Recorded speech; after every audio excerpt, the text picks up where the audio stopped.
Welcome to another live edition of Slam Down Podcast. Today, as normal, we're going to be covering everything Raw. So for me, coming from Hell in the Cell, which I found sort of a very disappointment, Raw was a big improvement to me, and I was quite surprised. You know, I was expecting Raw to be dreary, lackluster, boring, but I got quite into Raw. You know, there wasn't that disconnect what we've had in the last couple of weeks. They seemed to focus more on the talent. There was more of a point to each match. You know,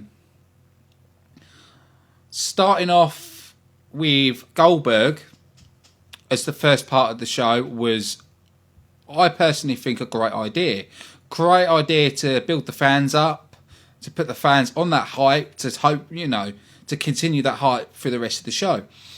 I knew something was going to happen. I didn't know if Brock was going to be there. I didn't know if Heyman was going to be there. But we knew you could tell it was going to be more than just Goldberg talking and then go backstage, because they've already done that. So we know this was going to be something different. And I liked that Paul Heyman came in. The promo between each other, Heyman pulling a prank actually on Goldberg with Brock Lesnar's music hitting, and it was quite a surprise to see Rusev come down. Now, from the way they've done that, is there going to be a match next week with Goldberg and Rusev, like a warm-up match before Survivor Series? Because the way they've portrayed that, to me, it looks like there'd be a match between them two.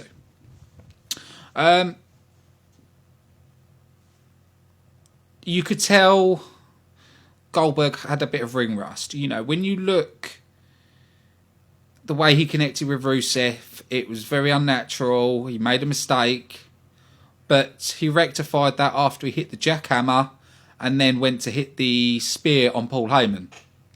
So for me, brilliant start to Raw. You got the crowd pumped. The crowd were chanting for Goldberg. The excitement was there. And they continued that. Now, I love Goldberg. I think an amazing wrestler, amazing talent. But I don't know if I'm excited for Brock Lesnar against Goldberg. Because the thing I am worrying about is it going to be a repeat of what happened at WrestleMania between them two? Because it was a very lackluster match. It was to be frank with you, it was a boring match, and I'm hoping we're not going to get the same again, because we think Goldberg is leaving after that match, which I don't know if he will or not. I don't know if, because of the cheers he's been getting, makes me feel like they're going to keep him on, and like they could have rivalries with him and Rusev, him and Roman Reigns. You know, there's a lot of stuff they can do, and it would work really well. Next match we had after this, it annoyed me a little bit because it felt like it was a repeat match. It's, you know, this is another thing for me that Raw seems to do all the time. Hang on, my lead's not connecting on. Right, there we are. We've seen Enzo and Mauro and Big Cass versus Gallows and Anderson quite a lot now. It seems they seem to drag rivalries over 3 pay-per-views, and to me, I think it's the worst thing to ever do. You know, we don't want to see repeat. You know, it's like when they did the tag team match with another 2 teams, and then it was the same match at the pay-per-view, but only for titles. It's like, okay, right, who's booking this? But saying that, it was a good match. Enzo Amore took on Luke Gallows in a trick or street fight, which I quite liked. I quite liked they put the Halloween element into it. It was a bit different. You know, it's not the best, but it was a bit different. We saw Enzo Amore get the win over Luke Gallows. It seems like they're still burying the club. Even though the club got the win at the pay-per-view, it seems at shows they seem to be pushed back a bit. After that, we had TJ Perkins versus Brian Kendrick. Now, I have got a big problem with the Cruiserweight division. You know, they're still making the ring purple. So, for me, that makes a disconnect. You know, if, like I said, I know it's not repeated, but it feels like they've pre-recorded that. Like I said, it feels like they've pre-recorded that. And it's, again, it brings that disconnect back. You know, why not keep the ring as it is? Keep Raw as it is. And just, you know, their ability and the way they play the match should be more important than having the purple rights, the purple graphics and everything else. You know, we're not seeing the quality in the Cruiserweights compared to what we saw at the Cruiserweight Classics. That's my main problem. It feels like they're holding them wrestlers back. But the match ended with TJ Perkins getting the win, with Brian Kendrick being counted out. So TJ Perkins won, but he didn't win the title because it was a count out. We saw Braun Strowman in a battle royal to qualify for the 5-on-5 traditional Survivor Series men's elimination match. There's not really much I can say about that. You knew that Braun Strowman was going to get over. It was just a good match. Nothing I can really say about that too much, to be honest. After that, we had another Cruiserweight Classic. Rich Swann, Alexander, Lince against Tony Nese, Drew, and Daivari. Now, I'm going to break this down. What's the point of this match? What's the benefits? There is none. There's no story behind this. There's no purpose or reason why that team has joined together to fight that team. It just seems like it's a random match where it just feels like someone's going, yeah, put them three together, chuck them in a match. That's how it felt. Raw really needs to work on that. We had, and I did miss a bit. We did see Mick Foley in the ring with Chris Jericho and Kevin Owens discussing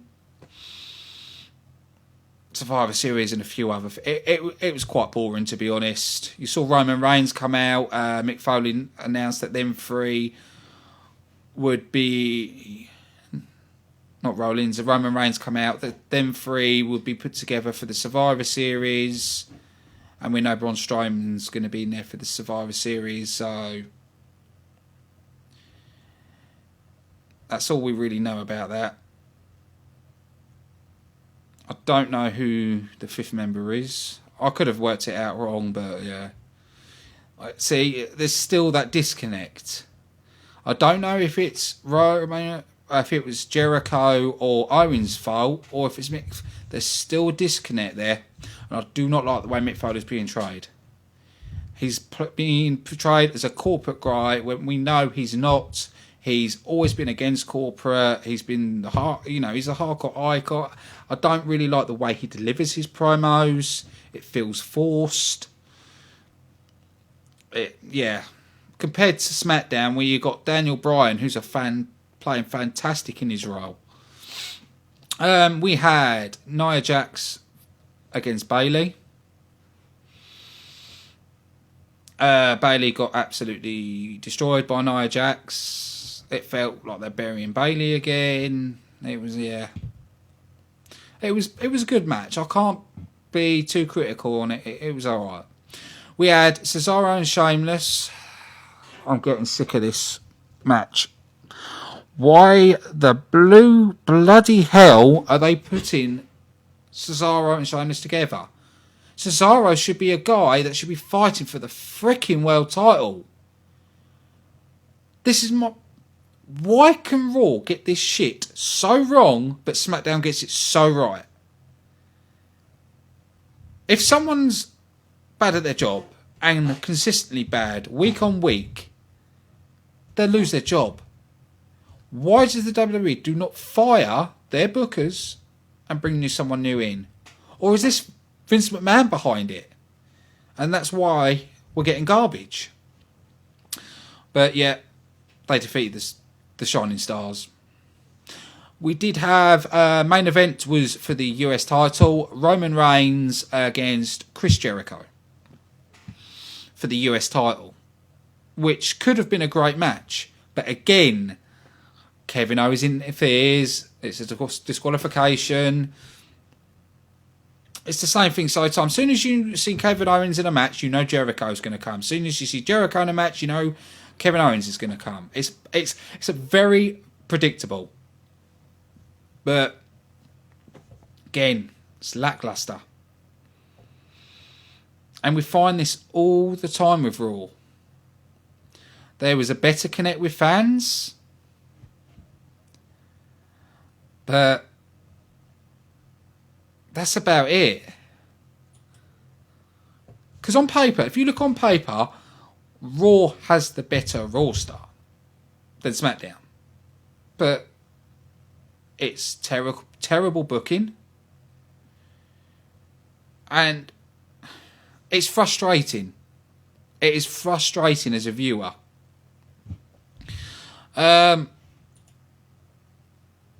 What else I was going to cover? There was something else I was going to cover,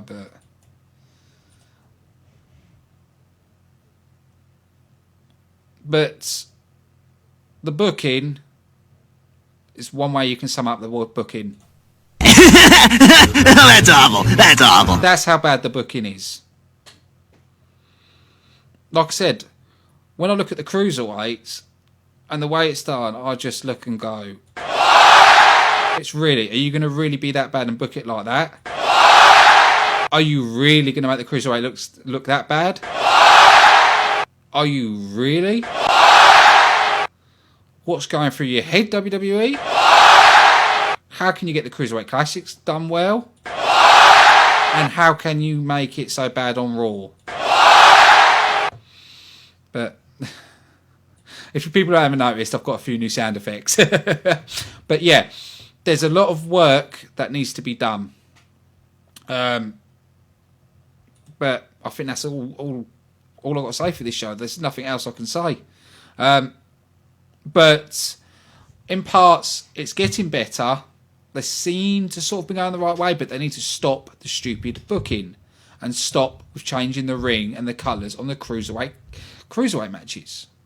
It seems, and I know I've said this, but it seems like the cruiserweight, they pre-recorded it, playing Raw live, and think, yep, put the cruiserweight pre-record on, and then go back to live. That's how it feels. So they need to stick with staying with the red of Raw and just have a match that way. But this has been everything from Slamdown Podcast. We are on again tomorrow at 9 o'clock with Slamdown Talk, covering everything about SmackDown. And then we'll be back again on Monday with TNA Talk. I am talking to a couple of wrestlers about doing some interviews. When we do our interviews, I haven't got a specific day, what day they'll be on, because it depends on that person's booking and everything else and their diary. So I'm going to be a bit flexible with the interviews. But when we have an interview booked, I will be putting it on our Twitter and I will be putting it on our Facebook page. Okay, so there will be news when we have a wrestler as a guest coming on, and you will be alerted to that. Don't forget, you can comment on this show on your opinions of Raw, what you do differently. But I think that's it for today's show, and we'll see you again tomorrow with SmackDown Talk.